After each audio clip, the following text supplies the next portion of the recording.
গুলো আমাদের ভিন্ন মতামত দেওয়া প্রয়োজন মন্তব্য সহকারে আমরা দিয়েছি। মোটামুটি আমরা পুরোপুরি সহযোগিতার মধ্যে আছি। সংবিধানের প্রস্তাবনা, যেটা প্রিয়াম্বল নামে বেশি সবাই চেনে আর কি, এইখানে ওনারা 1971 সালের স্বাধীনতা যুদ্ধের সাথে একই কাতারে 2024 সালের গণ অভ্যুত্থানকে নিয়ে এসছেন, যেটা আমরা মনে করি সমীচীন নয়। আগের প্রিয়াম্বলেই থাকা উচিত। 2024 সালের গণ অভ্যুত্থানের অংশটি আমরা সংবিধানের অন্য জায়গায় কিভাবে তফসিলে, চতুর্থ তফসিলে অ্যাকোমোডেট করা যায় সেটা পরে আলোচনা করা যায়। এখানে গভর্নমেন্টের কোনো লেজিটিমেসির অভাব আছে বলে আমরা মনে করি না। এটা সাংবিধানিকভাবেই এই সরকার গঠিত হয়েছে।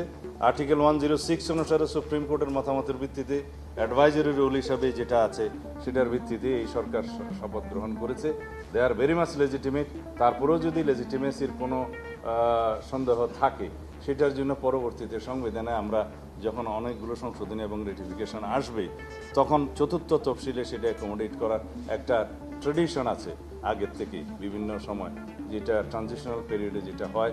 আর্টিকেল 150 অনুসারে সেই প্রভিশনটা সংবিধানে আমাদেরকে দেয়া আছে, সেই হিসাবে সেটা অ্যাকোমোডেট করা যাবে।